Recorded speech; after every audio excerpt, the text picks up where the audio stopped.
Okay so हम आज जो है श्रीमद् भागवतम पहला स्कंद चौथा अध्याय इसको कवर करने जा रहे हैं और इसका शीर्षक है the appearance of Shri Narad या श्री नारद का प्राकट्य। तो नारद मुनि जो है इस चैप्टर में उनके बारे में विवरण आएगा अंत में कि किस प्रकार से नारद मुनि प्रकट होते हैं श्री व्यास देव जी के सामने। तो जैसे हम हर बार डिस्कस करते हैं इस बात को कि जो कुछ भी आज हम डिस्कस करेंगे वो हिज डिवाइन ग्रेस एसी भक्ति वेदांत स्वामी श्रील प्रभुपाद जी की शिक्षाओं पर बेस्ड होगा।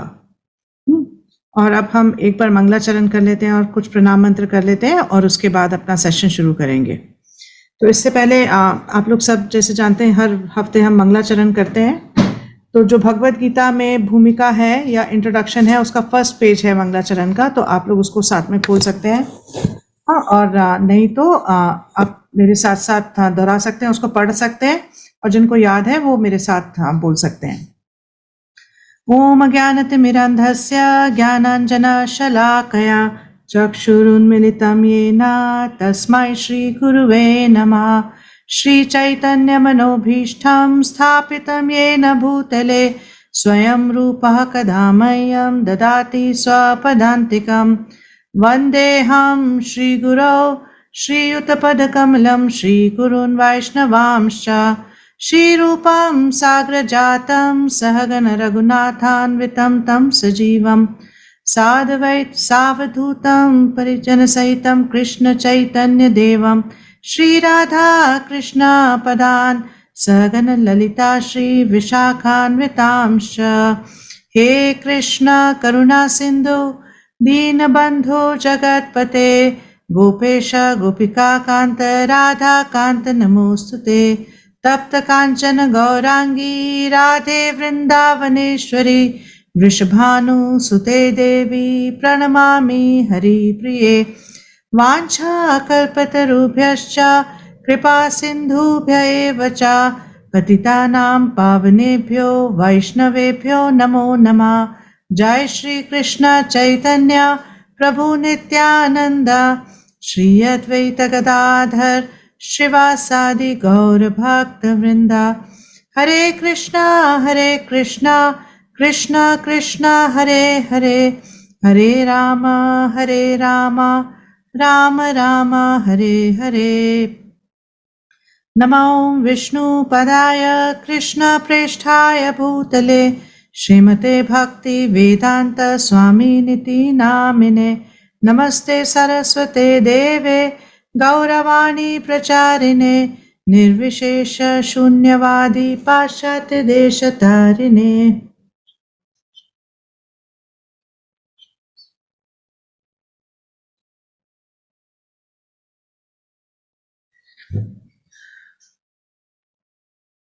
ओम नमो भगवते वासुदेवाय।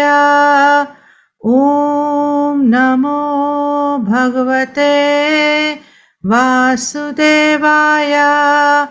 ओम नमो भगवते वासुदेवाय।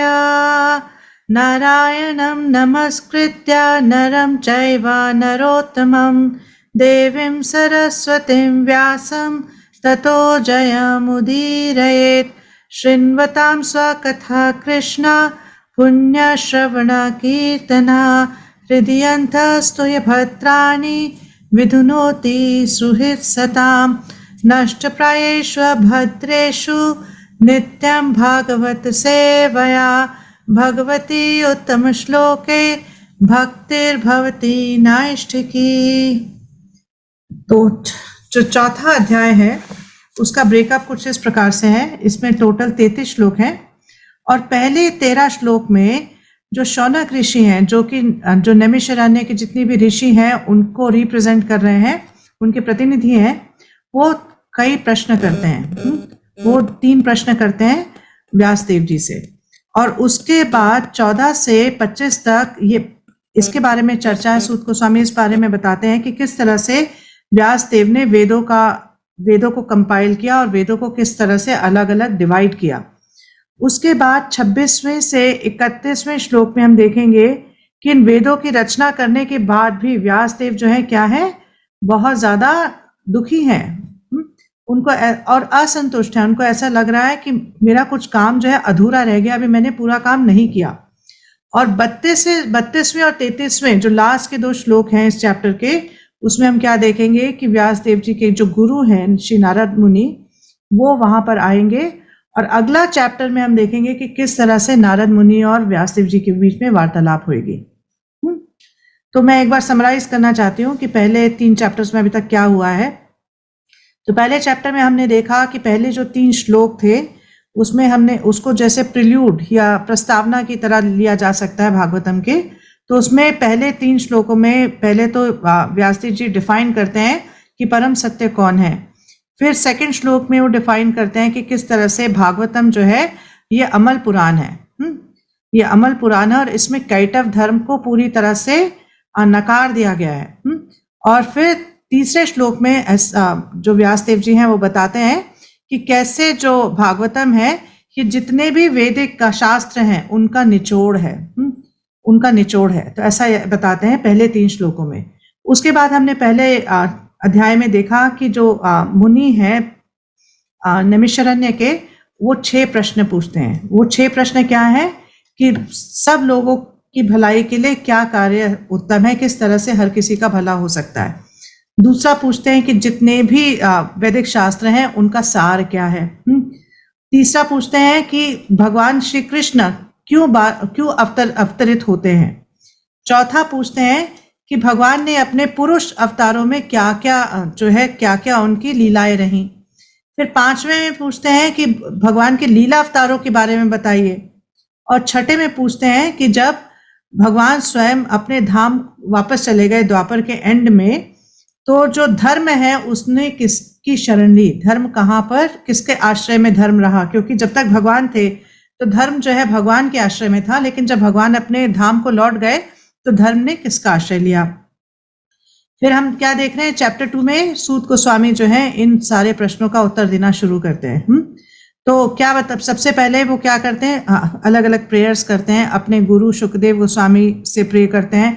और फिर व्यासदेव सरस्वती और व्यासदेव जी सरस्वती नर नारायण ऋषि इनसे प्रार्थना करते हैं।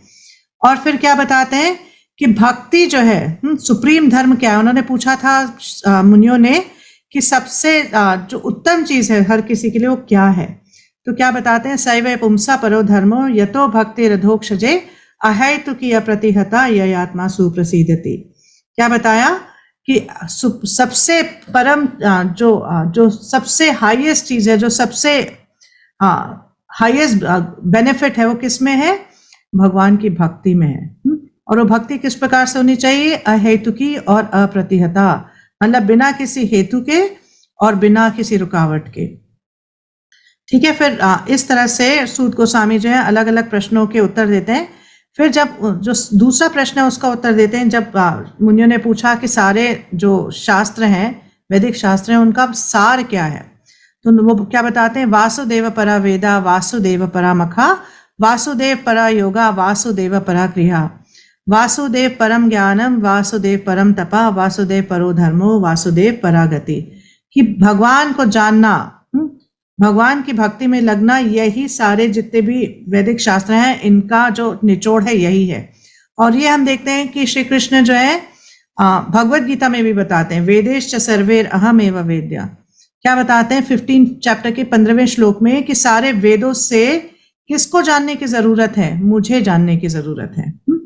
और फिर जो सूत गोस्वामी बताते हैं कि अगर कोई व्यक्ति इस प्रकार से भक्ति का पालन करता है तो क्या होता है, उसके जितने भी कल्मश नष्ट हो जाते हैं, जितने भी अनर्थ हैं और जो भी अभद्र है उसके जीवन में, उसका सब कुछ नष्ट हो जाता है। वो अभद्र चीजें बिल्कुल नष्ट हो जाती हैं और भगवान के लिए उसके मन में नैष्ठ की भक्ति, मतलब he that person becomes fixed in devotional service.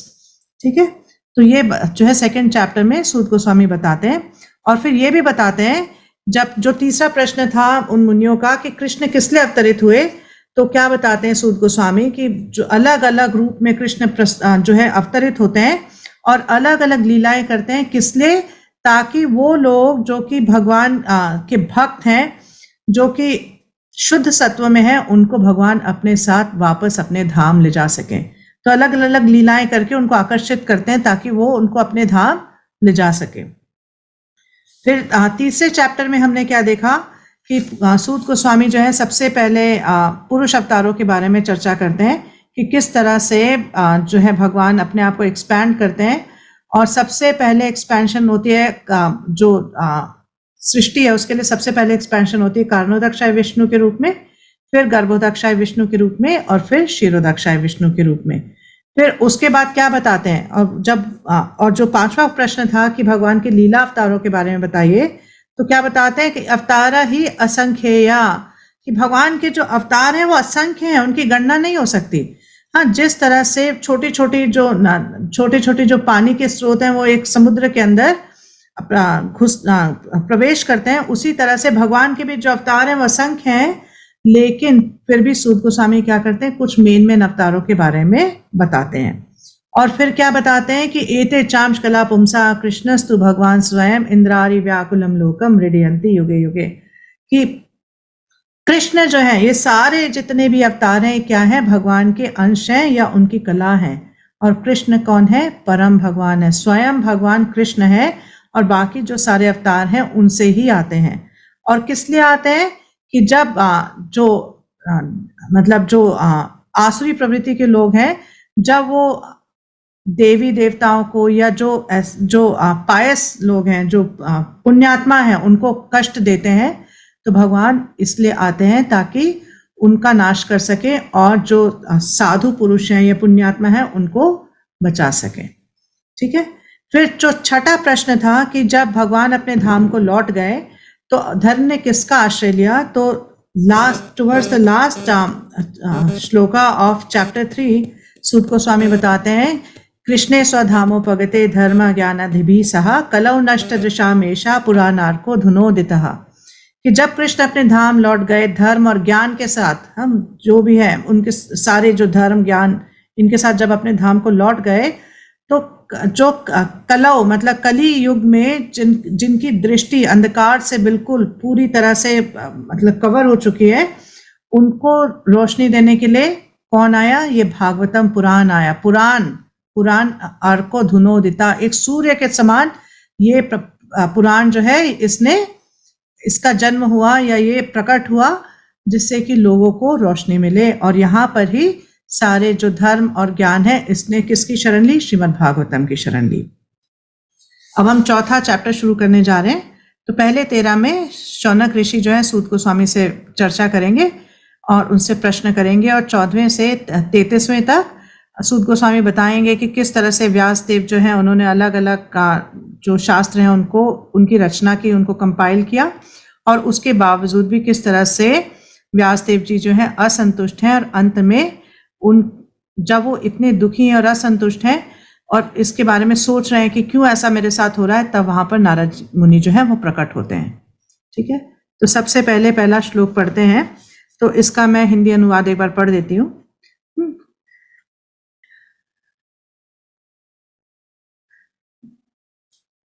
सूत गोस्वामी को इस प्रकार बोलते देखकर सूत गोस्वामी ने थर्ड चैप्टर के अंत में क्या बोला था, उन्होंने कहा था कि हे विद्वान ब्राह्मणों, जब सुखदेव गोस्वामी ने वहां पर महाराज परीक्षित की उपस्थिति में भागवत सुनाया तो मैंने अत्यंत ध्यानपूर्वक सुना, और इस तरह उनकी कृपा से मैंने उन महान शक्ति संपन्न ऋषि से भागवत सीखा। अब मैं तुम लोगों को वही सब सुनाने का प्रयत्न करूंगा जो मैंने उनसे सीखा तथा जैसे मैंने आत्मसात किया, कि जो not only that I heard but I also realized, so that is the knowledge that I am going to share with you. तो ये कौन बोल रहे हैं, सूत गोस्वामी शौनक आदि ऋषि को ये बता रहे हैं। तो जब ये वाक्य सुना, ये सुना ये ऋषियों ने, तो उनके जो प्रतिनिधि थे शौनक ऋषि, उन्होंने क्या कहा, सूत गोस्वामी को इस प्रकार बोलते देखकर दीर्घकालीन यज्ञोत्सव में लगे हुए समस्त ऋषियों में विद्वान तथा वयोवृद्ध अग्रणी शौनक मुनि ने सूत गोस्वामी को निम्न प्रकार संबोधित करते हुए बधाई दी। उन्होंने क्या किया, शौनक ऋषि ने, उन्होंने सूत गोस्वामी को बधाई दी।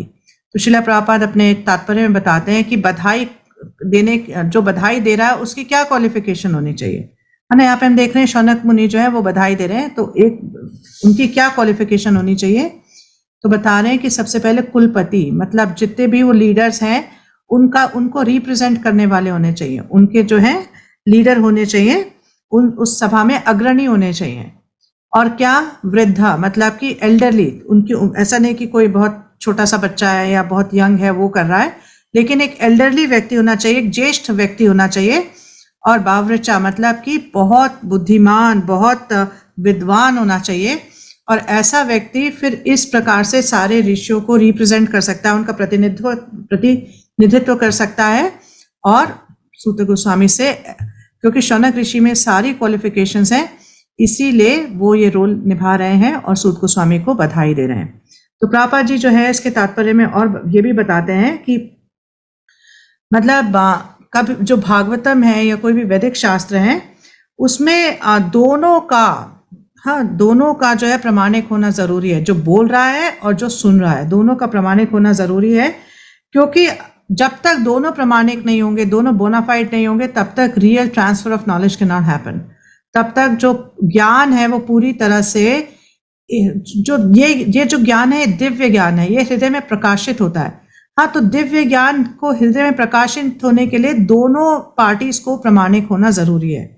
तो यहाँ पर इसलिए प्रभुपाद बता रहे हैं कि इस सभा में सूत गोस्वामी भी प्रमाणिक हैं और जो नैमिषारण्य के ऋषि हैं, जो जिनके लीडर शौनक ऋषि हैं, वो भी सारे प्रमाणिक हैं।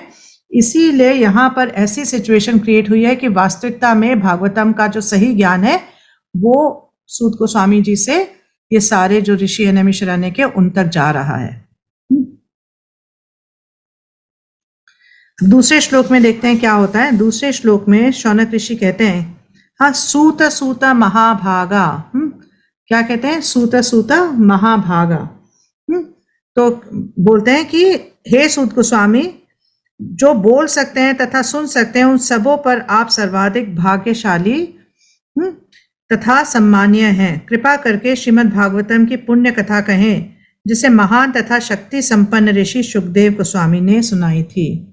तो क्या कह रहे हैं? उनको कह रहे हैं सूत सूत महाभागा। तो प्रभुपाद जी इसके बारे में बताते हैं कि 2 बार सूत सूत क्यों बोल रहे हैं।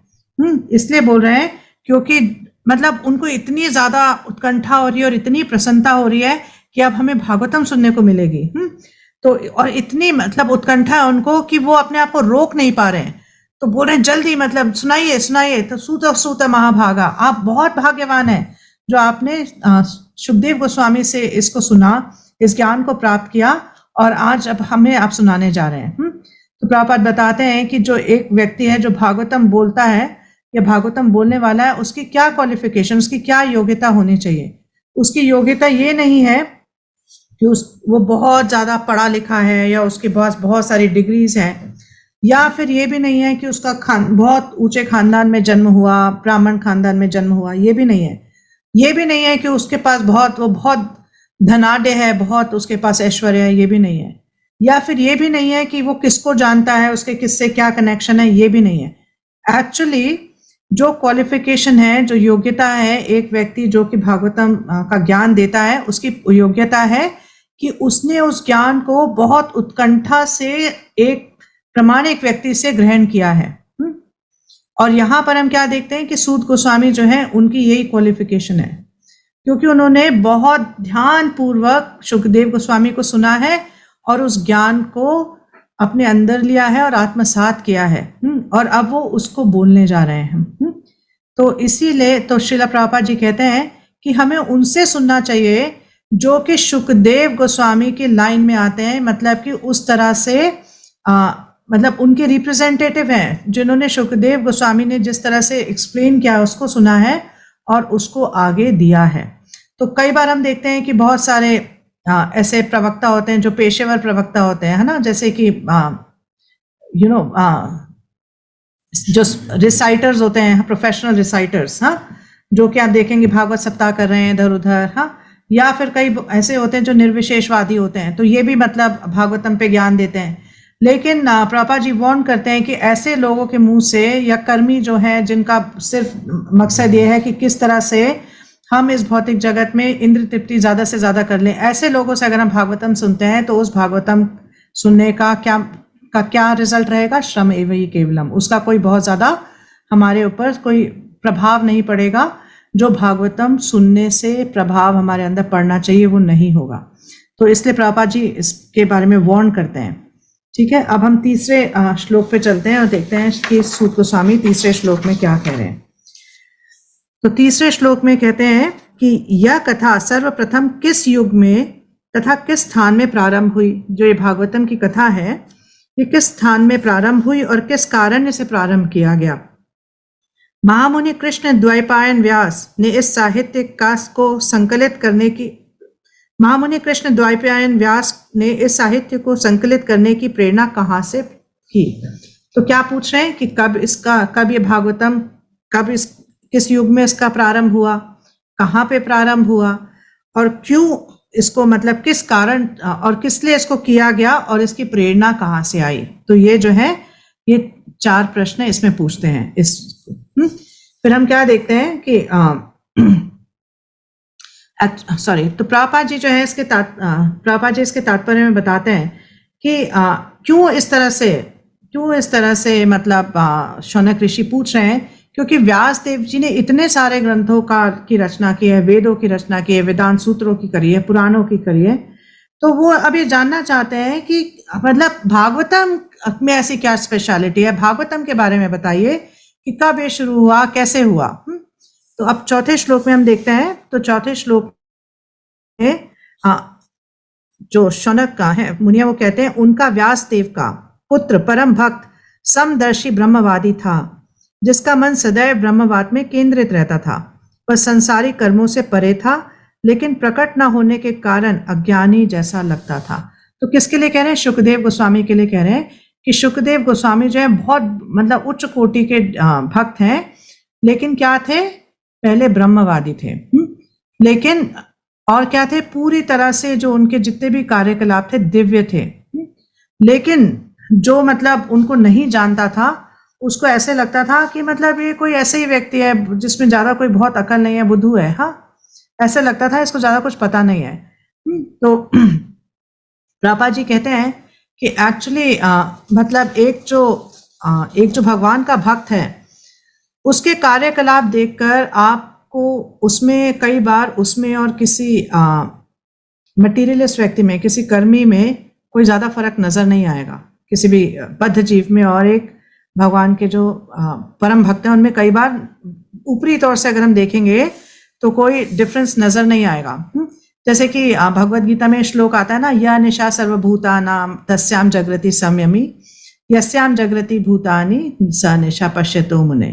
तो क्या आता है कि जो समय जो सेल्फ रियलाइज हैं, जो जिन्होंने आत्म साक्षात्कार कर लिया है, जो समय पे वो जगते हैं, तो जो बद्ध जीव है उस समय पे सोते हैं, और जिस समय में बद्ध जीव जगते हैं तो ऐसे व्यक्ति उसमें सोते हैं। तो मतलब जो उनकी रात्रि होती है वो इनका दिन होता है, और जो आत्म साक्षात्कार जिन्होंने हासिल कर लिया उनका जो दिन होता है वो एक बद्ध जीव का रात्रि होती है।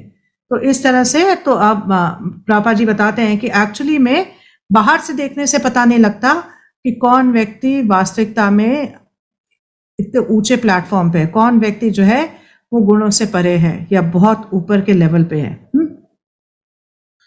तो और प्रभुपाद जी बताते हैं कि जो शुकदेव गोस्वामी है वो बहुत मतलब वो बद्ध जीव नहीं है, वो मुक्त जीव है, जीवन मुक्त है। और लेकिन हमेशा वो क्या करते थे? ऐसे एक्ट करते थे ताकि वो जो है माया में ना फंसे। इस तरह से एक्ट करते थे, अपने आप को ऐसे बुद्धू दिखाते थे, फालतू की कॉन्वर्सेशंस में नहीं लगते थे ताकि उनको माया ना जकड़ ले।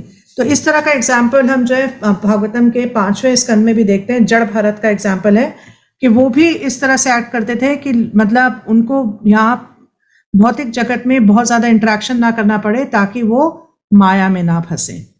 तो 5वें श्लोक में फिर सूत गोस्वामी कहते हैं कि जब शीला व्यासदेव अपने पुत्र के पीछे पीछे जा रहे थे तो नग्न स्नान करती सुंदर तरुणियों ने वस्त्रों से अपने शरीर को ढक लिया। यद्यपि व्यासदेव स्वयं नग्न न थे, लेकिन जब उनका पुत्र वहीं से गुजरा था तब उन्होंने वैसा नहीं किया था। मुनि ने इसके बारे में पूछा तो तरुणियों ने उत्तर दिया कि उनका पुत्र पवित्र है और जब वह उनकी ओर देख रहा था तो उसमें उसने स्त्री और पुरुष में कोई भेद नहीं माना, लेकिन मुनि तो भेद मान रहे थे। तो बहुत इंटरेस्टिंग बात है यहाँ पे कि जब सुखदेव गोस्वामी अपना घर छोड़ के निकल गए तो व्यासदेव जी उनको वापस लाने के लिए उनके पीछे पीछे जा रहे थे। तो रास्ते में ऐसा स्थान आया जहाँ पे नग्न स्त्रियां स्नान कर रही थी और सुखदेव गोस्वामी स्वयं भी नग्न थे, उन्होंने कोई कपड़े धारण नहीं कर रखे थे। तो जब वो वहां से गुजरे तो वो जो स्त्रियां हैं वो अपना स्नान करती रही, उन्होंने कोई उनमें चेंज नहीं आया। लेकिन जब व्यासदेव वहां पहुंचे अपने बेटे को फॉलो करते करते तो इन स्त्रियों ने अपने शरीर को ढक लिया। तो जब व्यासदेव ने ऐसा देखा तो उनको मतलब थोड़ा सा हैरानी हुई कि जब मेरा जो पुत्र है जो कि बहुत युवा है उसके यहाँ से जाते टाइम आप लोगों ने अपने शरीर को नहीं ढका, तो मैं जो इतना वृद्ध हूँ जब मैं आया हूँ तो आपने क्यों अपने शरीर को ढका। तो इसलिए तो स्त्रियां क्या बताती हैं कि आपका पुत्र जो है वो इतना पवित्र है कि उसके मन में स्त्री और पुरुष की डिफरेंस का कोई भी स्थान नहीं है, मतलब ही डज नॉट डिफरेंशिएट, लेकिन आप करते हैं। तो श्रीला प्रभुपाद इसके तात्पर्य में बताते हैं कि एक्चुअली जो एक जीवन मुक्त पुरुष है, जीवन मुक्त व्यक्ति है, जीवन मुक्त जीव है, वो किसी में भी भेदभाव नहीं करता। जैसे कि भगवत गीता में भगवान बताते हैं कि विद्या विनय संपन्ने ब्राह्मणे गविहस्तिनि शुनि चैव स्वपाके च पंडिता समदर्शिना, कि ऐसा व्यक्ति जो है सबको कैसे देखता है, समभाव से देखता है। तो सुखदेव गोस्वामी की वो स्टेज है, वो लिबरेटेड है, वो बद्ध नहीं है। तो उन्होंने वो क्या देख रहे हैं कि सारी आत्माएं हैं, इन्होंने अलग अलग बस वस्त्र धारण किए हुए शरीर के रूप में। शरीर जो है इन आत्माओं पे अलग अलग प्रकार के वस्त्र हैं। और जब इन स्त्रियों ने भी सुखदेव गोस्वामी को देखा तो उनको देख के वो समझ गई कि ये जो है ये जो है बद्ध जीव नहीं है, ये एक सिद्ध पुरुष है। तो इसलिए और इनके मन में मतलब ये हमें स्त्रियों की तरह नहीं देख रहे, ये हमें आत्मा की तरह देख रहे हैं, ऐसा सोच के उन्होंने अपने आप को नहीं ढका। लेकिन जब व्यासदेव जी आए, व्यासदेव जो सुखदेव गोस्वामी है वो क्या है, सन्यासी हैं। तो प्रभुपाद जी बताते हैं कि एक सन्यासी जो है, जो सन्यास आश्रम में वास्तविकता में स्थित है, वो ऐसे डिफ्रेंशिएट नहीं करता, मतलब वो आत्मा के स्तर पे लोगों को देखता है। और व्यासदेव जी जो है गृहस्थ हैं, तो गृहस्थ आश्रम में आपको अपने आप को मेंटेन करने के लिए और अपने आश्रम के रूल्स एंड रेगुलेशंस के हिसाब से चलने के लिए आपको ये भेदभाव करना पड़ता है। तो हालांकि व्यासदेव जी जो है वो भी बद्ध जीव नहीं है, लेकिन क्योंकि वो गृहस्थ हैं इसीलिए जो स्त्रियां हैं, क्योंकि वो जानती हैं कि गृहस्थ आश्रम में ये भेदभाव जरूरी है, तो वो स्त्रियां जो हैं उन्होंने अपने आप को कवर किया। छठे में जाते हैं तो छठे श्लोक में सूत गोस्वामी कहते हैं कि कुरु तथा जांगल प्रदेशों में पागल, गूंगे तथा मूढ़ की भांति घूमने के बाद जब वे व्यासपुत्र शीला शुकदेव हस्तिनापुर नगर में प्रविष्ट हुए तो वहां के नागरिकों ने उन्हें कैसे पहचाना। तो बहुत इंपॉर्टेंट क्वेश्चन है ना, कि वो दिखने से कैसे लग रहे हैं, वो दिखने से ऐसे लग रहे हैं जैसे पागल हैं, गूंगे हैं, मूढ़ हैं। तो जब हस्तिनापुर में आए तो लोगों ने कैसे जाना कि ये एक्चुअली में शुकदेव गोस्वामी है, ये सिद्ध पुरुष है। तो प्रभुपाद जी जो इसके तात्पर्य में बताते हैं, तो प्रभुपाद जी बताते हैं कि एक साधु को किस तरह से पहचाना जाता है, देख कर नहीं पहचाना जाता, सुन के पहचाना जाता है। जब साधु अपना मुंह खोलते हैं तो उनकी वाणी सुन के हम पहचानते हैं कि ये वास्तविकता में साधु है या नहीं है। और जब भी हम किसी साधु के पास जाते हैं, किसी उच्च वैष्णव के पास जाते हैं, तो कैसे जाना चाहिए, अपने कान को लेके जाना चाहिए, उनसे सुनने के लिए जाना चाहिए। और अगर हम ऐसा नहीं करते हैं तो एक्चुअली में उस साधु के पास जाने से आपको कोई बहुत ज्यादा बेनिफिट नहीं होने वाला है। तो जब भी हम किसी ऐसे पर्सनालिटी के पास जाते हैं तो we should be ready to hear. हमारा ऐसा मूड होना चाहिए कि हम बहुत विनम्रता से, बहुत सबमिसिव होकर उनसे सुने। तो हालांकि सुखदेव गोस्वामी बाहर से ऐसे लग रहे थे, लेकिन एक्चुअली में वो दिव्य पुरुष हैं, बहुत एलिवेटेड है। और इस तरह से जब उन्होंने बोलना शुरू किया तब हस्तिनापुर के लोगों ने समझा कि ये एक्चुअली में जो दिख रहे हैं वो नहीं है। फिर 7वें श्लोक में सूत गोस्वामी कहते हैं कि राजा परीक्षित की इस महामुनि से कैसे भेंट हुई, जिसके फलस्वरूप वेदों के इस महान दिव्य सागर का वाचन संभव हो सका।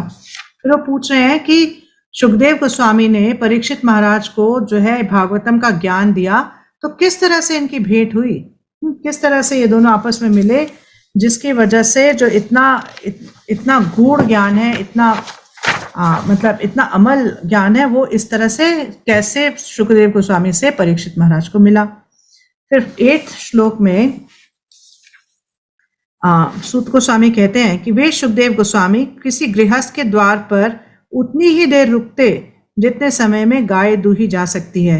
वे उस घर को पवित्र करने के लिए ऐसा करते थे कि ये सुखदेव गोस्वामी जो हैं, ये ज्यादा से ज्यादा कितनी देर रुकते थे किसी भी गृहस्थ के घर पे, जितनी देर में एक गाय का दूध दोहा जा सके।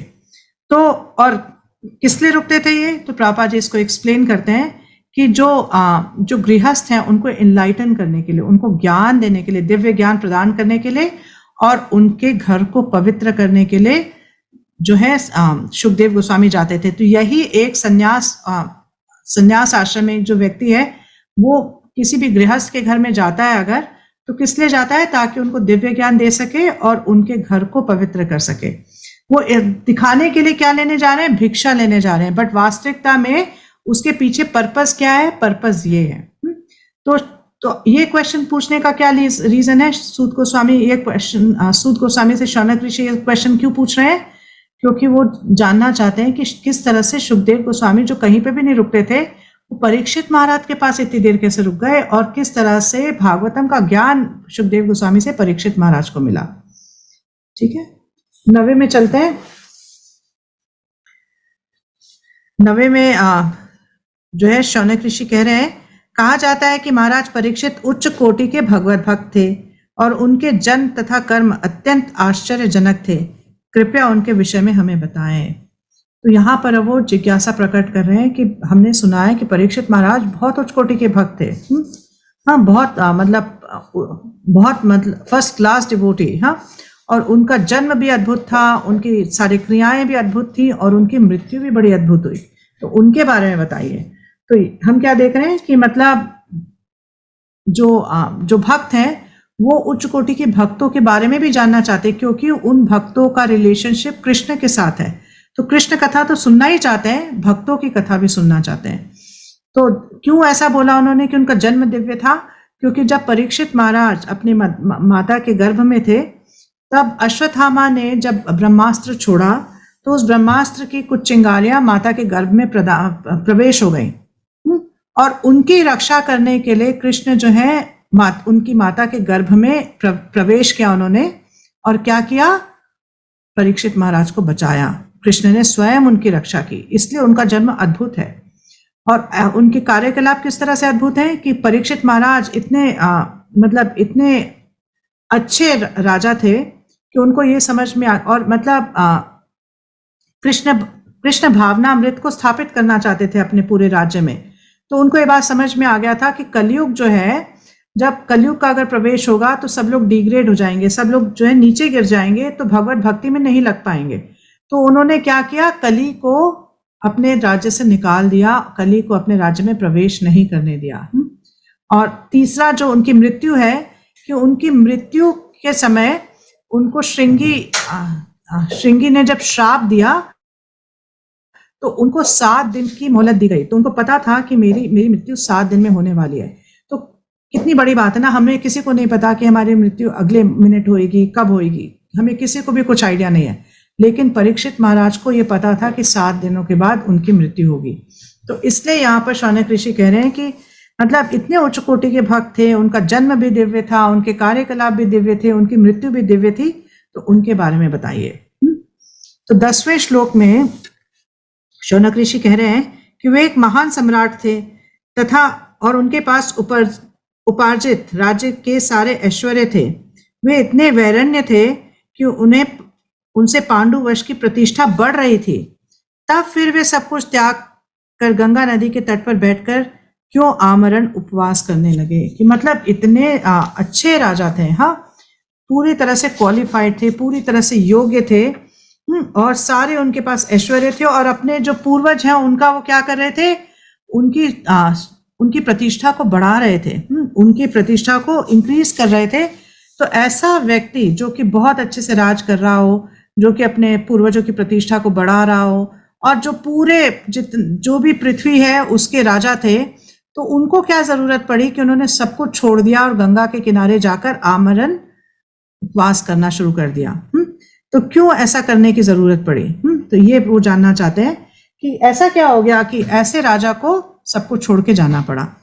फिर 11वें श्लोक में शौनक ऋषि बोलते हैं कि वे इतने बड़े सम्राट थे कि उनके सारे शत्रु आकर अपनी भलाई के लिए उनके चरणों पर अपना शीश झुकाते थे और अपनी सारी संपत्ति अर्पण करते थे।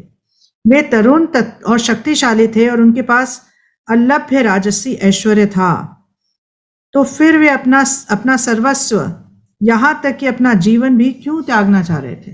तो उन्होंने कहा कि मतलब कोई कमी नहीं थी उनको, हर कुछ था उनके पास, आराम से अपने राज्य को मेंटेन कर सकते थे। जो आसपास के जो भी राजा थे उनके पास आकर उनकी शरण लेते थे।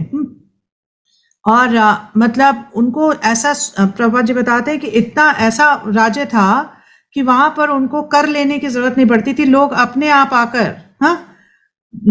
आप आकर उनको जो है धनराशि दे के जाते थे, जिससे कि वो राज्य कर सके। और वो युवा थे और इतने मतलब और बलशाली थे कि वो पूरी तरह से राज्य कर सकते थे, और उनके राज्य में किसी भी चीज की कमी नहीं थी, सब कुछ जो है पूर्णता में था। तो फिर क्यों ऐसे व्यक्ति को सब कुछ त्यागना पड़ा? क्यों उन्होंने अपना जीवन भी त्याग दिया, राज्य भी त्याग दिया, सब कुछ त्याग दिया? तो ये जो ऋषि हैं ये सुनना चाहते हैं कि ऐसा क्या हुआ कि महाराज क्यों महाराज परीक्षित के बारे में सुनना चाहते हैं, क्योंकि महाराज परीक्षित क्या है? एक उच्च कोटि के भक्त हैं। अगर महाराज परीक्षित भक्त नहीं होते तो इन ऋषियों को उनके बारे में सुनने में कोई मतलब उत्सुकता नहीं होती। वो इसलिए सुनना चाहते हैं क्योंकि परीक्षित महाराज एक उच्च कोटि के भक्त हैं और पांडवों के उस लिनिएज में है ना, उनके वंशज हैं। तो इसीलिए, और पांडव जो है श्री कृष्ण के क्या है? नित्य पार्षद हैं, तो इसलिए उनके बारे में सुनना चाह रहे हैं। 12वें में क्या हो रहा है? 12वें में शौनक ऋषि कहते हैं कि जो लोग भगवत कार्य में अनुरक्त रहते हैं, जो दूसरों के कल्याण, उन्नति तथा सुख के लिए ही जीवित रहते हैं, वे किसी स्वार्थवश जीवित नहीं रहते। अतएव राजा परीक्षित ने समस्त सांसारिक वैभव की आसक्ति से मुक्त होते हुए भी अपने इस मृत शरीर को क्यों त्यागा, जो दूसरों के लिए आश्चर्य तुल्य था। उन्होंने क्या कहा कि जो लोग मतलब भक्त हैं, जो भगवत कार्य में लगे रहते हैं, वो दूसरों के लिए जीते हैं, उनको अपने लिए जीने का कोई इंटरेस्ट नहीं होता। तो परीक्षित महाराज तो दूसरों के लिए जी रहे थे, तो फिर ऐसा क्या हुआ कि उन्होंने सब कुछ त्याग दिया, और मतलब जो कि दूसरों के लिए आश्रय थे, हाँ, परीक्षित महाराज दूसरों के लिए आश्रय थे, फिर भी उन्होंने क्यों अपना शरीर त्याग दिया, क्यों अपना जीवन त्याग दिया, अपना जो किंगडम है उसको त्याग दिया। तो प्रभुपाद जी बताते हैं कि एक्चुअली जो भगवान के भक्त होते हैं उनके अंदर सारी अच्छी क्वालिटीज होती हैं, उनमें सारे देवी देवताओं के गुण आ जाते हैं। तो जैसे भागवतम में आता है 5वें स्कंद में ये श्लोक आता है कि यस्यास्ति भक्ति भगवती अकिंचना सर्वे गुणस्तत्र समासते सुरा हराव अभक्तस्य कुतो महद गुणा मनोरथे नासति धावतो बहि। कि अगर कोई भगवान का भक्त है तो उसमें जितने भी देवताओं के गुण हैं वो सारे आ जाते हैं। तो इसी तरह से परीक्षित महाराज में भी सारे गुण थे। हाँ, वो वैरागी थे, उनको किसी चीज से आसक्ति नहीं थी। वो किस लिए जी रहे थे? ताकि वो अपने जितने भी जो उनकी प्रजा है उनको वो भगवत भक्ति दे सकें, और उनको कृष्ण भावना भावित बना सकें, और हर किसी की रक्षा कर रहे थे। और उनका सिर्फ जो एक मोटिवेशन था वो था कि मैं किस तरह से परम भगवान को प्रसन्न कर सकूं। तो ऐसे व्यक्ति को सब कुछ छोड़ने की क्या जरूरत है? तो प्रभुपाद जी बताते हैं कि जो आइडियल किंग होता है उसको क्या करना चाहिए, एक राजा जो होता है, हाँ, उसको क्या करना चाहिए? उसको जो भगवान की इच्छा उसकी पूर्ति करनी चाहिए, और उसको क्या कोशिश करनी चाहिए कि जो प्रजा है उसकी वो किस तरह से भगवत भक्ति में लग सके और भगवान के धाम लौट सके। तो इस तरह से जो राजा है उसको इस तरह से रूल करना चाहिए। तो परीक्षित महाराज इस प्रकार के थे, तो उनको क्या जरूरत पड़ी? अब 13वें श्लोक में हम देखते हैं कि शौनक ऋषि क्या कहते हैं। शौनक ऋषि कहते हैं कि हम जानते हैं कि आप वेदों के कतिपय अंश को छोड़कर अन्य समस्त विषयों के अर्थ में पटु हैं। अतएव आप उन सारे प्रश्नों की स्पष्ट व्याख्या कर सकते हैं जिन्हें हमने आपसे पूछा है। तो क्या कह रहे हैं कि आप इन जो भी हम प्रश्न आपसे कर रहे हैं ना, हम जानते हैं आप एक्सपर्ट हैं, आप आराम से इनके आंसर दे सकते हैं। तो क्या कह रहे हैं, कुछ वेदों के कुछ सेक्शन को छोड़ के आप बाकी सारी चीजों के लिए एक्सपर्ट हैं। तो प्रभा जी बताते हैं कि वेद क्या है, जैसे ऋग, साम, यजुर और अथर्व, ये 4 वेद हैं। पुराण क्या है, जैसे भागवतम, इस तरह से 18 पुराण है। तो वेद जो है किस लिए होता है, वेदों में अलग अलग प्रकार के अनुष्ठान हैं कि इस तरह से यज्ञ किया जाना चाहिए, इस तरह से मंत्रों को बोला जाना चाहिए, और उन मंत्र, वो जो सारे मंत्र हैं वो ओमकार से शुरू होते हैं, प्रणव से शुरू होते हैं, और उनको बोलने का एक प्रॉपर एक्सेंट भी है और एक प्रॉपर मीटर भी है। तो ऐसा बताया जाता है कि उसको अगर प्रॉपर तरीके से नहीं बोला जाता वैदिक मंत्रों को, तो या तो उसका गलत इफेक्ट हो जाता है या उसका इफेक्ट नहीं होता। और इसको बोलने के लिए बचपन से जो है ट्रेनिंग होनी चाहिए, ट्रेनिंग होती है कि किस तरह से सही मीटर में इन मंत्रों को बोला जा सके। और ये वेद जो है भगवान के श्वास से प्रकट होते हैं।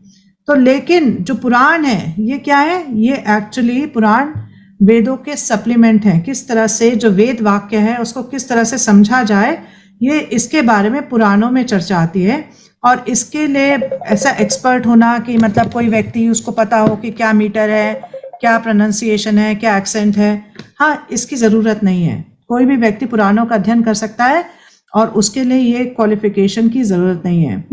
तो जो सूत गोस्वामी है वो क्या है, पुराणों में उनको महारत हासिल है, वेदों में नहीं है, क्योंकि उनकी इस प्रकार से ट्रेनिंग नहीं हुई है।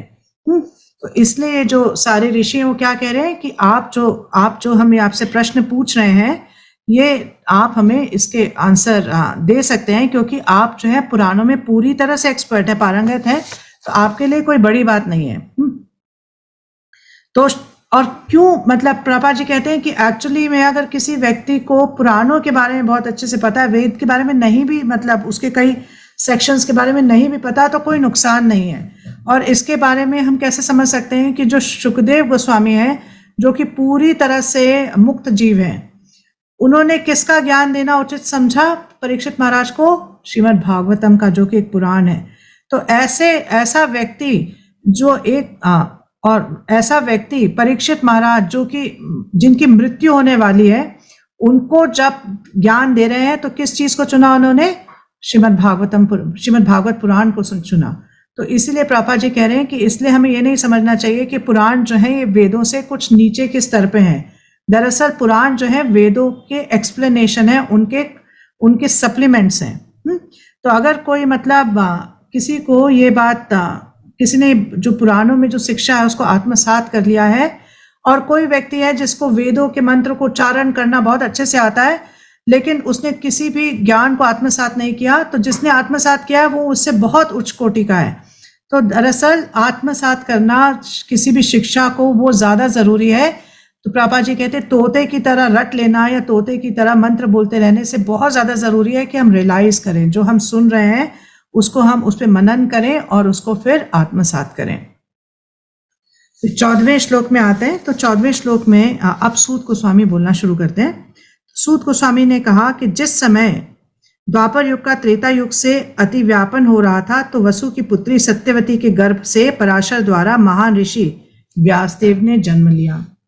तो क्या बता रहे हैं कि व्यासदेव का जन्म कब हुआ, जब 2 युगों के बीच की जो संध्या होती है, जब वो संध्या हुई तब व्यासदेव जी का जन्म हुआ। प्रभा जी इसको एक्सप्लेन करते हैं, थोड़ा सा टेक्निकल है कि नॉर्मली जो युग साइकिल है उसमें क्या होता है, सबसे पहले सत्य युग आता है, फिर द्वापर आता है, फिर त्रेता आता है, फिर कली आता है। लेकिन वैवस्वत मुनि के समय 28वां राउंड है, क्योंकि हमने सुना कि एक मनु जो है वैवस्वत मुनि, इनके जीवन में 71 बार जो है युग साइकिल होता है कंप्लीट। तो 28वें युग साइकिल में क्या हुआ कि द्वापर और त्रेता जो है आपस में मतलब इनका ओवरलैप हो गया, मतलब सत्य के बाद त्रेता आ गया और त्रेता के बाद द्वापर आया और फिर कली। तो क्या बताते हैं कि द्वापर और कली की संध्या में, है ना, द्वापर और कली की जो संध्या है, जो युग, कोई भी युग होता है उसके तीन सेक्शंस होते हैं। सबसे पहले जो बिगिनिंग के जो 10% होता है, जो भी पीरियड है उस युग का, उसका जो 10% पहले है उसको कहते हैं संध्या रूपा, यानी बिगिनिंग। फिर मिडिल पोर्शन होता है जिसमें वो युग जो है उसके पूरे कैरेक्टरिस्टिक्स पूरी तरह से मैनिफेस्ट होते हैं, इसको कहते हैं युग रूपा, ये 80% होता है। और लास्ट के जो 10 ईयर्स होते हैं किसी भी पर्टिकुलर युग के, इसको क्या कहते हैं, संध्यांश रूपा, कि ये लास्ट के 10% है। तो यही बता रहे हैं कि जब द्वापर की जो लास्ट का पोर्शन है संध्यांश रूपा, उसके समय कृष्ण भी आए और उस समय व्यासदेव जी भी आए। और किस तरह से आए, उन्होंने सत्यवती जो है, वसु की पुत्री है सत्यवती, उनके गर्भ से जन्म लिया और पराशर मुनि और सत्यवती के योग से व्यासदेव जी का प्राकट्य हुआ। तो इससे पहले हम ये डिस्कस कर चुके हैं कि वैवस्वत जो है इनके मतलब इनके 28वें युग साइकिल में, 71 युग साइकिल होते हैं एक मनु के जीवन काल में, तो 28वें युग साइकिल में, हाँ, जो कि ब्रह्मा जी के एक दिन में भगवान जो है स्वयं रूप आते हैं, मतलब पूरी अपनी शक्तियों के साथ प्रकट होते हैं कृष्ण। हाँ, इनको कहते हैं स्वयं भगवान कृष्ण। और उसके फॉलोइंग कलयुग में श्री चैतन्य महाप्रभु आते हैं स्वयं भगवान श्री चैतन्य महाप्रभु के रूप में। तो इससे पहले जो मनवंतर हुए वो क्या कहते हैं, स्वयंभुव मनु, सरोचेशा मनु, उत्तम मनु, तमस मनु, रैवत मनु, चक्षुषा मनु। और ये कौन से 7वें मनु है। ठीक है। अब 15वें श्लोक में सूत गोस्वामी बोलते हैं कि एक बार सूर्योदय होते ही व्यासदेव ने सरस्वती के जल से प्रातःकालीन आचमन किया और मन एकाग्र करने के लिए वे एकांत में बैठ गए। तो क्या हुआ, सुबह सुबह क्या किया उन्होंने कि अपने आप को अपना आचमन किया, अपने आप को पवित्र किया और बैठ गए और सोचने लगे और मनन करने लगे। कहाँ पे, बद्रिकाश्रम में। ठीक है। और अब 16वें में क्या कह रहे हैं, महर्षि व्यासदेव ने युग के कर्तव्यों में विरोधाभास देखा। कालक्रम में पृथ्वी पर अदृश्य शक्तियों के कारण विभिन्न युगों में ऐसा होता है। तो उन्होंने क्या देखा, जब उन्होंने देखा कि मतलब अलग अलग चीजें हो रही हैं, हाँ, अलग अलग तरह से विरोधाभास हो रहा है, अलग अलग चीजें हो रही है, ये व्यासदेव जी ने जब उन्होंने मनन किया तो उन्होंने इस बात को देखा। ठीक है। और उसके बाद सूत गोस्वामी 17वें और 18वें श्लोक में बताते हैं कि परम ज्ञानी ऋषि अपनी दिव्य दृष्टि से युग के प्रभाव से प्रत्येक भौतिक वस्तु की अवनति को देख सकते थे। वे यह भी देख रहे थे कि श्रद्धा विहीन व्यक्तियों की आयु क्षीण होगी और वे सत्य गुण के अभाव के कारण अधीर रहेंगे। इस प्रकार उन्होंने समस्त वर्णों तथा आश्रमों के लोगों के कल्याण का विचार किया। हाँ, तो उन्होंने क्या देखा कि सब कुछ डिग्रेड हो रहा है, कि अब ये जो कलयुग आने वाला है सब कुछ डिग्रेड हो जाएगा। हाँ, इसमें क्या होगा कि लोगों की श्रद्धा बिल्कुल कम हो जाएगी, अल्प आयु हो जाएगी, जो स्मृति है वो कम हो जाएगी, हाँ, बुद्धि कम हो जाएगी, और जो पृथ्वी है वो उसमें जो अन्न है उसका प्रोडक्शन इतना नहीं होगा कि सबका पालन हो सके। गाय जो है कम दूध देना शुरू कर देंगी और लोगों के पास कुछ भी पौष्टिक खाने के लिए नहीं होगा, ना तो मनुष्य के पास, ना जानवरों के पास, और बहुत कम सब्जियां और जो फल है वो होंगे। और आपस में जो लोग मतलब डील करेंगे तो कैसे डील करेंगे कि हिपोक्रेसी के साथ, मतलब सत्यता से डील नहीं करेंगे। हाँ, और क्या होगा कि मतलब ऐसे लोग जो है, हमने इसके कलयुग के लक्षण पहले भी पढ़े हैं ना, तो इस तरह से लोग अधीर रहेंगे, मतलब इम्पेशेंट, कभी मतलब उन्हें बिल्कुल भी तसल्ली नहीं रहेगी और सतोगुण का पूरी तरह से अभाव रहेगा। तो उन्होंने देखा और वो सोचने लगे कि ये तो मतलब बहुत खराब लक्षण दिखाई दे रहे हैं, तो कलयुग के जीवों का उद्धार किस प्रकार से होगा, किस तरह से इनको बचाया जा सकेगा। तो 19वें श्लोक में सूत गोस्वामी बताते हैं कि उन्होंने देखा कि वेदों में वर्णित यज्ञ वे साधन है जिनसे लोगों की वृत्तियों को शुद्ध बनाया जा सकता है। अतः इस विधि को सरल बनाने के लिए कि उन्होंने एक वेद को 4 भाग कर दिए जिससे वे लोगों के बीच फैल सकें। तो देखिए, अपना कंपैशन में अपनी कृपा और अपने मतलब करुणा को व्यक्त करते हुए उन्होंने सबसे पहले एक वेद की रचना की थी, जो बहुत बड़ा वेद था, यजुर्वेद। और क्या किया कि इतना बड़ा वेद कौन पढ़ने वाला है कलयुग में, हाँ, किसको समझ में आने वाला है। तो उन्होंने इसके 4 पार्ट्स करे, ऋग्वेद, सामवेद, यजुर्वेद और अथर्ववेद। और उसमें से कई क्या निकले, इतिहास भी निकाले और कई पुराण भी निकाले। तो और ये जो इतिहास और पुराण है, हाँ, ये क्या है, ये इन चारों वेदों को में जो दिया गया है उसको एक्सप्लेन करने का तरीका है। पुराणों में स्टोरी के माध्यम से जो शिक्षा वेदों में दी गई है, स्टोरीज के माध्यम से, हाँ, या पास टाइम्स के माध्यम से समझाया गया है। और ये स्टोरीज जो है ये मनगढ़ंत नहीं है, ये मिथोलॉजी नहीं है, ये वास्तविकता में है, ये कुछ इतिहास है ना। इतिहास मतलब कि पहले घटित हो चुका है, उनको यूज करके पुराणों में जो वेद वाक्य हैं उन पे प्रकाश डाला गया है। तो प्रभुपाद जी अपने तात्पर्य में बताते हैं कि इसीलिए ये जो पुराण है, महाभारत इतिहास में आता है, तो पुराण है और इतिहास है, इनको पांचवा वेद भी कहा जाता है, क्योंकि ये इतने इंपॉर्टेंट हैं कि चारों वेद को समझने के लिए पुराणों और इतिहास को पढ़ना जरूरी है। इनसे ही कोई व्यक्ति एक्चुअली में समझ सकता है कि वेदों में क्या लिखा गया है। फिर 20वें श्लोक में बताते हैं कि मूल ज्ञान के स्रोत वेदों के 4 पृथक विभाग किए गए, लेकिन पुराणों में वर्णित ऐतिहासिक तथ्य तथा प्रमाणिक कथाएं पंचम वेद कहलाती हैं। तो जो प्रभुपाद जी ने तात्पर्य में दिया, तो यही सूत गोस्वामी क्या कह रहे हैं कि एक्चुअली में उन्होंने क्या किया, सबको अलग अलग किया। और 5वें वेद में क्या आता है, 5वां वेद जिसको कहा जाता है वो है पुराण और इतिहास। हाँ, पुराण किसके पास, पुराणों को किसके पास मतलब सुरक्षित रूप में पुराणों का ज्ञान किसको दिया गया, रोमहर्षण सूत को, जो कि सूत गोस्वामी के पिताजी हैं।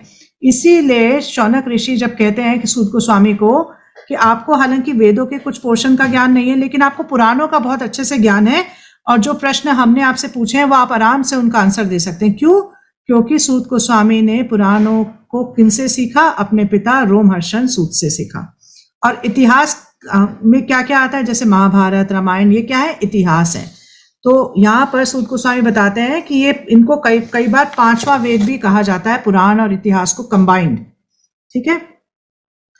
फिर जो ब्रह्मा जी हैं, एक्चुअली ब्रह्मा जी को ये वेद जो है भगवान से मिले, और जब 4 मुखों से ब्रह्मा जी ने इन वेदों को बोला, तो क्या हुआ कि वो सारे मंत्र आपस में जैसे ना उलझ गए, मतलब एक साथ मंत्र इकट्ठे होते चले गए।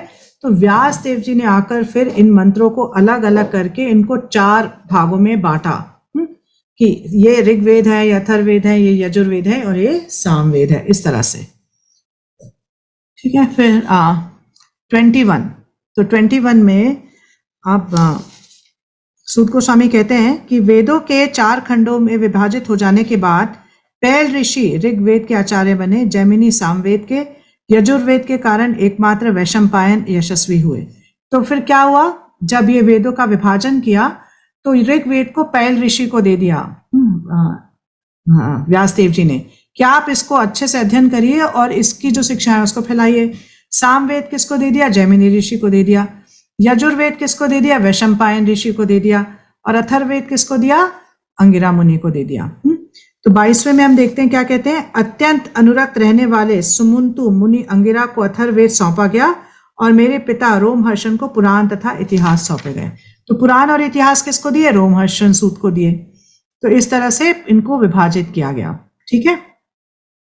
अब 23वें श्लोक में चलते हैं। तो 23वें श्लोक में सूत गोस्वामी बता रहे हैं कि इन सब विद्वानों ने अपनी पारी में उन्हें सौंपे गए वेदों को अपने अनेक शिष्यों, प्रशिष्यों और उनके भी शिष्यों को प्रदान किया, और इस प्रकार वेदों के अनुयायियों ने अपनी अपनी शाखाएं बनाई, अपनी अपनी शाखा बनी। क्या हुआ, अब इन लोगों को जिनको अलग अलग सेक्शन मिले वेदों के, या फिर पुराणों के वेद मतलब सेक्शन मिला, तो इन्होंने अपने शिष्यों को, उनके शिष्यों को, उनके शिष्यों को ये सारा जो ज्ञान है दिया, और इस तरह से अलग अलग शाखाओं में ये ज्ञान आगे जाने लगा। तो प्रभुपाद जी बताते हैं कि एक्चुअली जो वेद है, यही सारी ओरिजिनल जो भी ज्ञान है उसका स्रोत क्या है, वेद है। तो कोई भी ऐसी नॉलेज नहीं है जो कि वेदों से परे है। हम ये नहीं कह सकते अरे ये तो वेद में नहीं है। वेद में एक्चुअली में सब कुछ इंक्लूडेड है, और बाद में वेद जो है उसमें सीड के फॉर्म में, और बाद में इनको डेवलप किया गया। तो ये हम समझ लें कि कोई भी नॉलेज जो है वो वेदों से परे नहीं है। तो 24वें श्लोक में फिर सूत गोस्वामी कहते हैं कि इस प्रकार अज्ञानी जन समूह और पर अत्यंत कृपालु ऋषि व्यासदेव ने वेदों का संकलन किया। जिससे कम ज्ञानी पुरुष भी उनको आत्मसात कर सकें। तो क्या किया उन्होंने मतलब करुणावश इनको ऐसे अलग अलग पोर्शंस में बांटा ताकि जो व्यक्ति पूरा वेद नहीं समझ सकते, हाँ, वो क्या पुराणों के माध्यम से, इतिहासों के माध्यम से वेद में क्या शिक्षा दी गई है उसको समझ सके। हाँ, तो प्रभुपाद जी कह रहे हैं कि कई बार ऐसा सुनने में आता है कि वेदों का अध्ययन तो सिर्फ ब्राह्मण कर सकते हैं। हाँ, लेकिन ये गलत धारणा है। ब्राह्मण जो है वो मतलब ऐसा नहीं कि आपका जन्म ब्राह्मण परिवार में हुआ है तो इसलिए आप ब्राह्मण हो गए। ब्राह्मण जो है क्वालिफिकेशन से होता है, जन्म से नहीं होता, कर्म से होता है। क्या आपकी क्वालिफिकेशन है, क्या आपकी चेतना है। तो ऐसे में कोई व्यक्ति का जन्म किसी क्षत्रिय खानदान में होते हुए वो ब्राह्मण हो सकता है अपने क्वालिफिकेशन की वजह से। तो ऐसा क्लेम करना कि सिर्फ जो ब्राह्मण कुल में पैदा हुए हैं वही वेद का अध्ययन कर सकते हैं, बिल्कुल गलत है।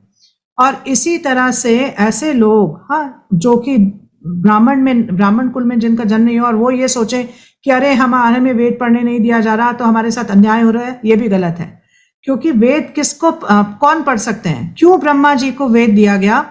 हाँ, वेदों का नॉलेज जो है भगवान द्वारा ब्रह्मा जी को क्यों दिया गया, क्योंकि ब्रह्मा जी जो है उनमें एक्सेप्शनल मतलब बहुत अतुलनीय क्वालिटीज हैं सतोगुण की, बहुत हाई लेवल में सतोगुण पे वो मतलब इस्टेब्लिश्ड है। हाँ, तो इसीलिए ये ज्ञान जो है भगवान द्वारा ब्रह्मा जी को दिया गया। तो वेदों को समझने के लिए ये नहीं कि आपका किस कुल में जन्म हुआ है, एक्चुअली वेदों को समझने के लिए एक व्यक्ति को सतोगुण, शुद्ध सतोगुण में आना पड़ेगा। अगर कोई व्यक्ति नीचे के गुणों में है तो वो कभी भी वेदों में जो दिव्य ज्ञान दिया हुआ है, जो शास्त्रों में दिव्य ज्ञान दिया हुआ है, हाँ, जिसका कि अल्टीमेट गोल कौन है, श्री कृष्ण है, कोई कभी भी वो व्यक्ति पूरी तरह से उसको समझ नहीं पाएगा। अब 25वें में देखते हैं कि 25वें में सूत गोस्वामी क्या कह रहे हैं। 25वें कह रहे हैं कि महर्षि ने अनुकंपावश हित समझा कि यह मनुष्यों को जीवन का चरम लक्ष्य प्राप्त करने में सहायक होगा। इस प्रकार उन्होंने स्त्रियों, शूद्रों और द्विज बंधुओं के लिए महाभारत नामक महान ऐतिहासिक कथा का संकलन किया। अब कई लोग कह सकते हैं कि यहाँ पे ऐसा कह रहे हैं द्विज बंधु, शूद्र और स्त्री, तो क्या मतलब हम इसको कैसे समझें, मतलब कई लोगों को लगेगा तो इंसल्टिंग है। तो प्रभा जी बताते हैं कि कलौ शूद्र संभवा, कि कलयुग में हर कोई शूद्र ही है। तो बहुत ज्यादा एक्साइटेड होने की किसी को भी जरूरत नहीं है, सारे के सारे शूद्र ही हैं।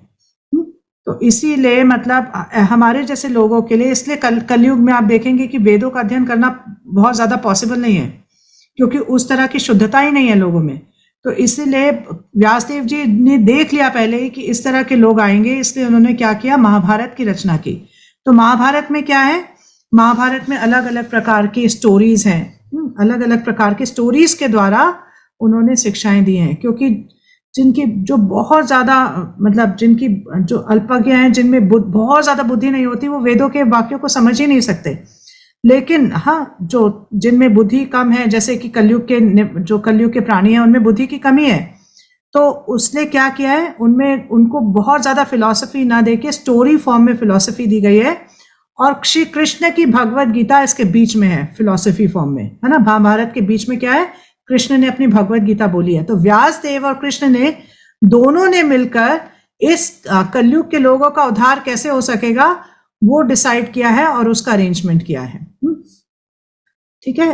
तो 25वें में जैसे हमने अभी डिस्कस किया कि द्विज किसको कहते हैं, तो यहाँ पर प्रभा जी एक वर्ड यूज करें, द्विज बंधु, है ना। क्योंकि जो इसका मतलब ट्रांसलेशन है उसमें सूत गोस्वामी बताते हैं द्विज बंधु लोगों के लिए। द्विज बंधु कौन है, कि हालांकि उनका जन्म ब्राह्मण कुल में हुआ है, लेकिन उनके जन्म के लिए कोई भी प्रॉपर संस्कार जब नहीं फॉलो हुए, तो वो बस बोलने मात्र के लिए ब्राह्मण है, लेकिन उनमें ब्राह्मण का कोई गुण नहीं है।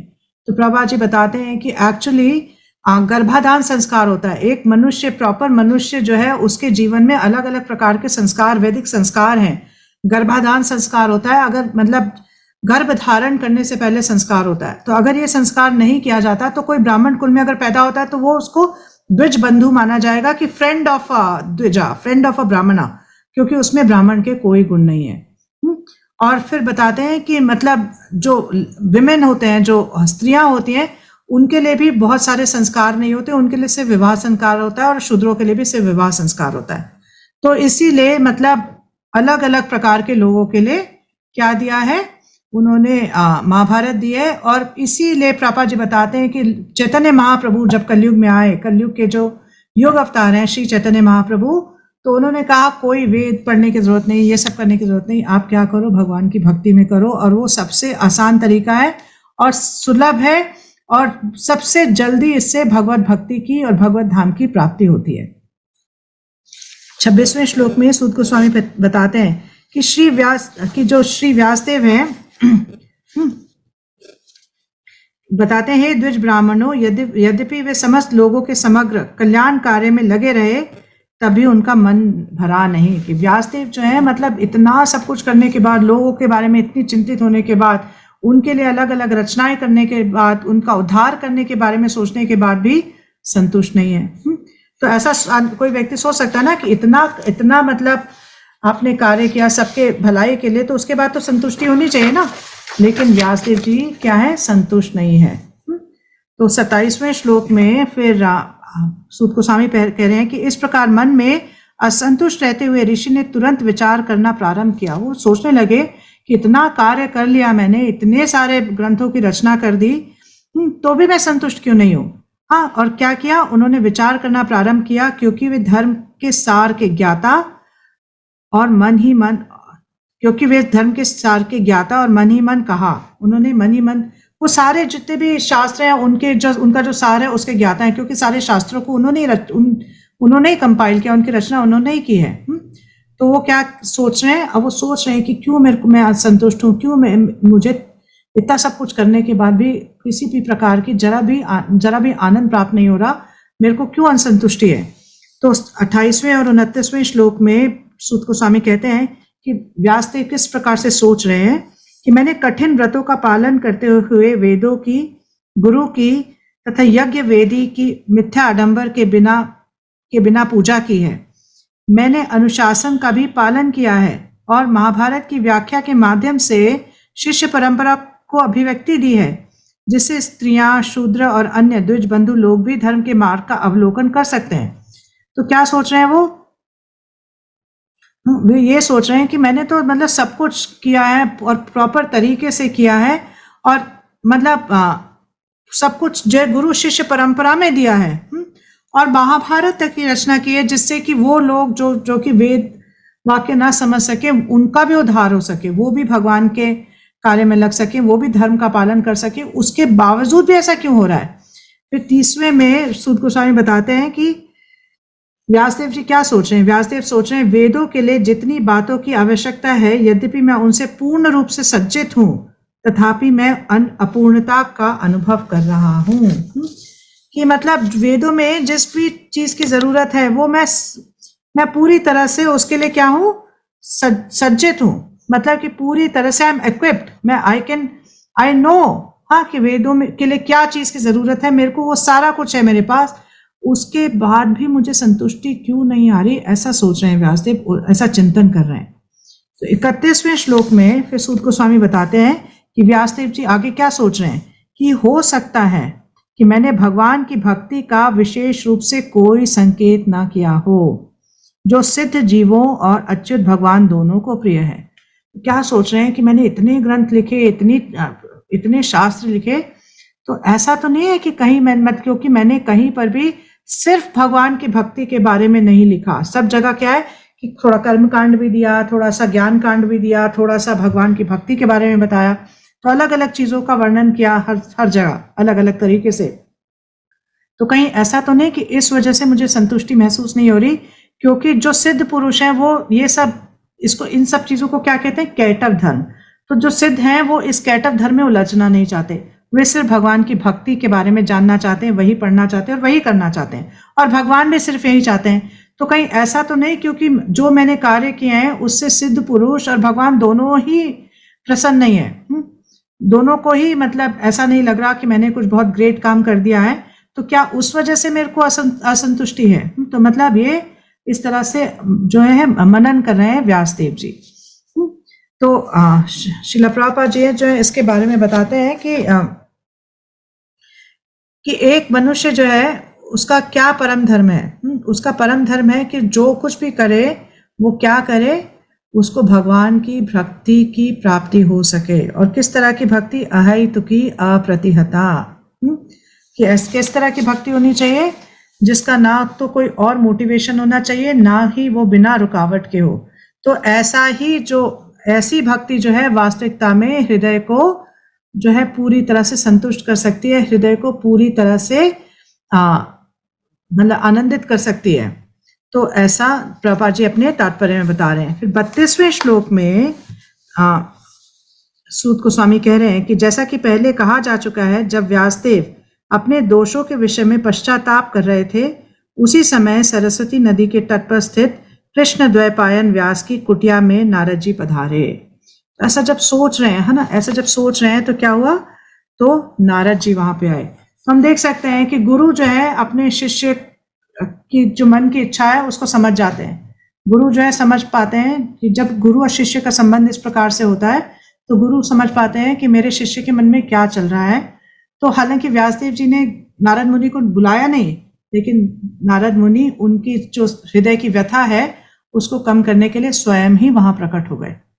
और 33वें श्लोक में सूत गोस्वामी कहते हैं, ये लास्ट श्लोक है इस चैप्टर का, कि श्री नारद के शुभागमन पर श्री व्यासदेव सम्मान पूर्वक उठकर खड़े हो गए और उन्होंने सृष्टा ब्रह्मा जी के समान उनकी पूजा की। तो नारद कौन है? ब्रह्मा जी के पुत्र हैं। तो जब नारद वहां पे पधारे तो व्यासदेव जी उनको देख के तुरंत खड़े हो गए और उन्होंने उनकी इस तरह से अर्चना की जैसे कि कोई ब्रह्मा जी की करता है।